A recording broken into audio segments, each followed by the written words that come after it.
J'ai eu une relation secrète avec ma mère, et cela a presque détruit toute ma famille. Je m'appelle James, et je sais ce que vous devez penser. C'est tordu et malsain, mais cette histoire ne se résume pas aux seules apparences. J'ai grandi dans une famille classique, et j'ai eu une enfance heureuse. Il n'y avait que maman, papa et moi. Je n'ai jamais eu de frères et sœurs, de tantes ou oncles. C'était une petite famille, mais j'aimais ça. Nous avions une belle maison avec une grande cour, et je jouais dehors tous les jours.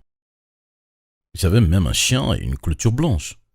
Ce que je veux dire, c'est que tout dans ma vie était typique et ordinaire. Je n'ai subi aucun traumatisme et je n'ai certainement pas été maltraité ou abusé. Mes parents étaient des gens gentils et travailleurs, et pendant un certain temps, tout semblait absolument parfait. C'était jusqu'à ce que maman et papa commencent à se disputer. Ça n'a pas commencé de manière spectaculaire. Ils se chamaillent au début pour les plus petites choses. Ça a changé si lentement que je n'ai même pas réalisé que ça devenait de pire en pire, jusqu'à ce qu'ils commencent à se crier dessus devant moi.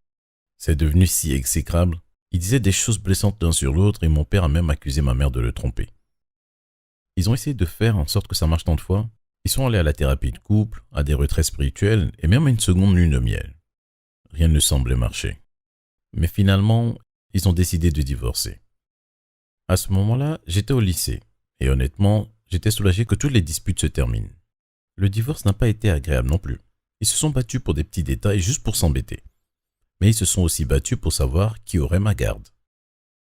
Le juge a décidé de la garde conjointe et j'ai commencé à faire des allers-retours entre leur maison chaque semaine. C'était ennuyeux, mais c'était beaucoup plus paisible. Alors je l'ai accepté et j'ai essayé d'en tirer le meilleur parti. Quelques années ont passé, les choses suivant leur cours comme d'habitude jusqu'à ce que mon père rencontre une femme beaucoup plus jeune. J'avais alors 18 ans et je vivais à la maison tout en allant à l'université. Il me semblait que c'était une bonne idée d'économiser de l'argent et de rester près de ma famille. Carla avait 10 ans de plus que moi. Cela signifie qu'elle avait 15 ans de moins que mon père. Elle était plus proche de mon âge que de celui de mon père, ce qui était si étrange pour moi. Je voulais quand même que mon père soit heureux, alors j'ai accepté qu'il sorte avec cette fille et j'ai essayé de m'entendre avec elle. Elle était en fait vraiment cool et gentille.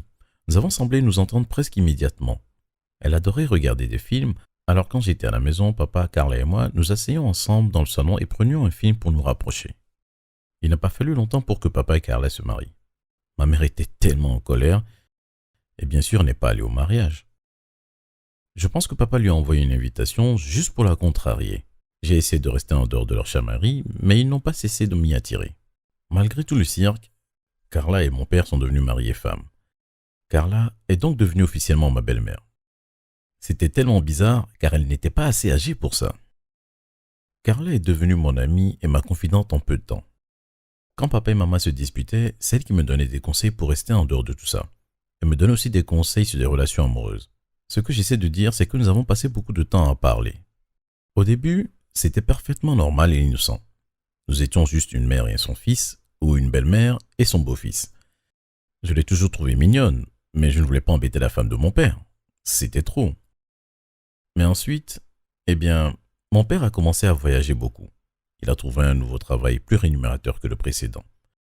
Cela signifie que Carla et moi passions le même temps ensemble, mais maintenant, nous n'étions plus que tous les deux dans la maison. Un soir, nous nous sommes saoulés. C'était censé être innocent et amusant, mais l'alcool rendait les choses étranges. On a fini par s'embrasser et on a passé la nuit ensemble. C'était l'expérience la plus incroyable de ma vie. Quand je me suis réveillé le matin, déjà sobre, j'ai réalisé que j'avais fait une énorme erreur. C'était la femme de mon père et ma belle-mère. Nous nous sommes assis et nous en avons parlé pendant un long moment. Que ferions-nous ensuite? C'était la question que nous nous posions sans cesse. Nous savions à quel point c'était mal, mais aucun de nous ne voulait perdre ce que nous avions ressenti la veille. Nous avions une connexion fantastique entre nous et pendant un certain temps, nous avons continué à nous voir. Nous nous fréquentions dans le dos de papa et nous passions encore plus de temps ensemble quand il n'était pas là. J'étais si heureux chaque fois qu'il partait pour ses voyages. Mais Carla et moi nous sentions tellement coupables parce que nous aimions vraiment mon père. Elle n'arrêtait pas de me dire qu'il ne méritait pas d'être trahi de cette façon, qu'elle était horrible. Je me sentais comme un fils terrible. Papa nous faisait tellement confiance à tous les deux et c'est comme ça que nous l'avons remercié. À la fin, nous ne pouvons plus supporter la culpabilité. Même si nous nous aimions bien, nous avons décidé qu'il valait mieux que nous prenions des chemins séparés. J'ai dit à papa que j'avais décidé qu'il valait mieux que je vive sur le campus à partir de maintenant. Il était triste de ma décision, mais il a accepté. Carla, pour autant que je sache, n'a plus jamais trompé papa. J'ai fini par rencontrer une fille extraordinaire de mon âge et je suis tombé follement amoureux d'elle. Alors tout s'est bien passé. Papa ne saura jamais ce que sa femme et moi avons fait dans son dos. C'est mieux comme ça. Merci d'avoir regardé. Avez-vous déjà menti pour éviter de blesser quelqu'un que vous aimez? Et n'oubliez pas de vous abonner et de regarder les autres vidéos de la chaîne.